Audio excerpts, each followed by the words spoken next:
कई नाम की है वाड़ी सर कई नाम वाड़ी सर नाम वाड़ी सर कई नाम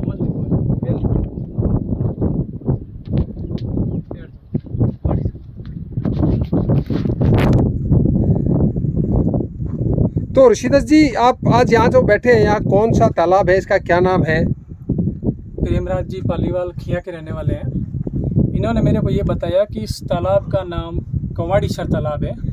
अभी किसके पीछे नाम पड़ा ये तो मैं नहीं जानता, लेकिन इस तालाब के जस्ट ऑपोजिट साइड में सामने मंधा उपजाति के पालीवालों का गांव है और उसी गांव के लोग इस पानी का उपयोग करते थे और मंदा गांव के पालीवालों ने ये तालाब खुदवाया। और ये मंदा गांव के किनारे पर आया हुआ बड़ा ही विशाल है और काफ़ी मेरे को लग रहा है करीब 300 से 400 बीघा में इसका कैचमेंट एरिया है। और जैसा कि प्रेमराज जी ने बताया, जहां हम लोग बैठे हैं वो एक भव्य छतरी है और इसके किनारे आगे तालाब बढ़ता है। तालाब के किनारे जो मिट्टी का जो बांध देख रहे हैं वो मिट्टी का नहीं है।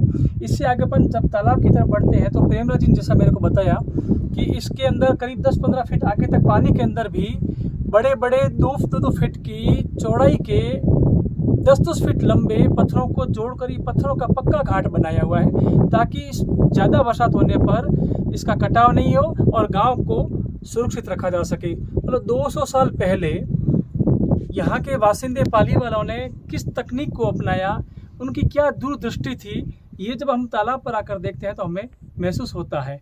आज IIT और IIM है जो सिखाते हैं कि पानी का वाटर हार्वेस्टिंग सिस्टम कैसे बनाया जाए, पानी को सुरक्षित कैसे रखा जाए। लेकिन उस समय 200 साल पहले तो छोड़े भी हो गए, कम से कम 400-500 साल पुराना ये तालाब रहा होगा और उस समय यहाँ के पारंगत लोगों ने साइंटिफिक सोच के साथ इन तालाबों का घाटों का निर्माण किया। ऋषिदास जी, एक बहुत बढ़िया और अच्छी बात है, मैं इस तरफ मेरा कैमरा घुमा के आपको दिखाने का प्रयास करूंगा। जो कहते हैं कि पनघट जो आती थी उनके लिए भी बैठने के लिए यहाँ एक बरामदा बनाया हुआ है, बहुत ही सुंदर और कलात्मक है। इस तरह के किसी तालाब पे देखने को मिलते हैं। नहीं, मैं आपको एक संशोधित करना चाहूँगा। हो सकता है पनघट पर जो गांव की औरतें आती गर्मी की ऋतु में या बरसात की जब आई उनको बैठने के लिए पटियाले काम आती थी, लेकिन जहाँ तक धार्मिक सोच से अपन इसको देखें तो जब अंत्य क्रिया होती है, 10वें दिन जो क्रिया होती है ब्राह्मणों में, वो लगभग तालाब के किनारे ही होती है। इसके सामने वाली साइड में आपको जो छतरियाँ दिखाई दे रही है वो छतरियाँ एक्चुअल में देवलोक जाने के पश्चात यानी शमशान भूमि है, वहाँ पर ये शमशान घाट होते थे। फिर आके जब स्नान करते थे तो यहाँ पर रुकते होंगे। और दूसरा 10वें दिन जो क्रिया अपन जो बोलते हैं वो पार्टी जो लोकल लैंग्वेज में बोलते होंगे, वो जो क्रियाक्रम करते हैं रात को 10वें दिन रुकते हैं करने उनके बैठने के लिए। हाँ, ये हो सकता है जब बरसात का मौसम हो तो पिकनिक है जो अपन आजकल लोग घूमने के लिए जाते हैं, गोट है, गुगरी है, यहाँ के लोग करते होंगे क्योंकि एंजॉय तो जब से सृष्टि बनी है लोग करते आ रहे हैं। बिल्कुल आपकी बात तार्किक है। और उसी के साथ में जैसे मुसाफिर भी होते हैं, अगर वो तालाब पे आते हैं तो उनको भी विश्राम चाहिए।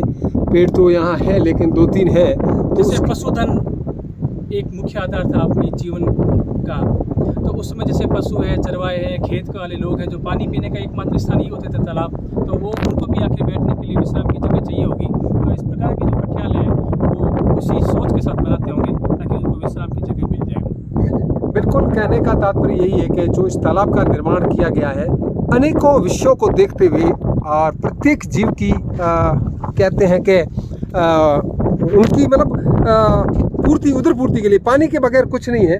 तो इस तरह से तालाब आपको दिख रहा है जी, कम से कम 200-250 बीघा का इसका कैचमेंट एरिया होगा, लेकिन जो सेंटर पॉइंट है 20 से 25 फीट गहराई बताते हैं। प्रेम कुमार जी ने मेरे को बताया कि कम से कम ये सेंटर 20 से 25 फीट गहरा तालाब है क्योंकि यहीं के बासिंदे हैं और मंदा गाँव में इनका पुराने मकान भी है पूर्वजों का। तो ये, और दूसरा पानी कितना स्वच्छ है, एकदम कोई दूषित नहीं, स्वच्छ पानी जहां हम लोग पीते हैं RO का वाटर उससे भी स्वच्छ दिखाई दे रहा है। बिल्कुल, मैंने इस जल को अभी पिया है मित्रों। आप देखिए सबसे बड़ी चीज़ पटियाल, तो ये जैसा पालीवाल छोड़ के गए हैं उसी समय की लकड़ियाँ दिखाई दे रही है क्योंकि यहाँ पर कोई आबादी नहीं रही है तो कि इसको वापस बनाया हो ऐसा नहीं लग रहा है। ये पुरानी लकड़ियाँ हैं, देख सकते हैं। बिल्कुल, कहने का मतलब है लकड़ियाँ हैं और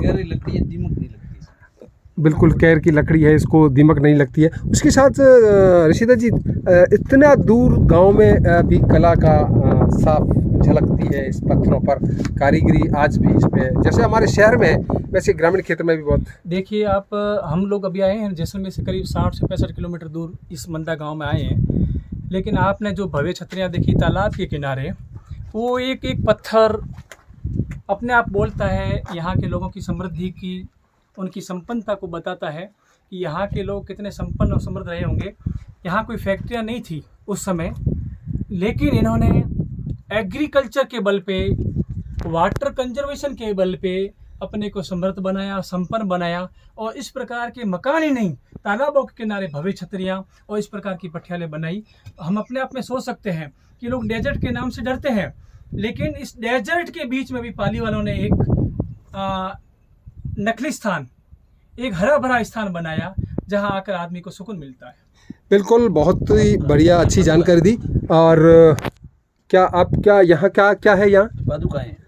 देखो कितना एक बड़ा एक विषय है दोस्तों।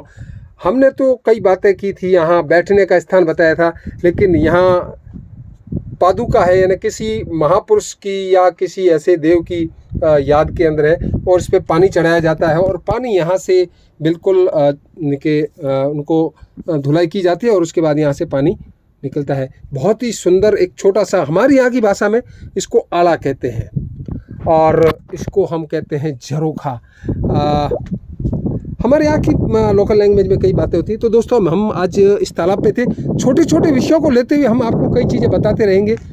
आप इन विषयों से रूबरू होते रहना, अपने विचार है व्यक्त करते रहना।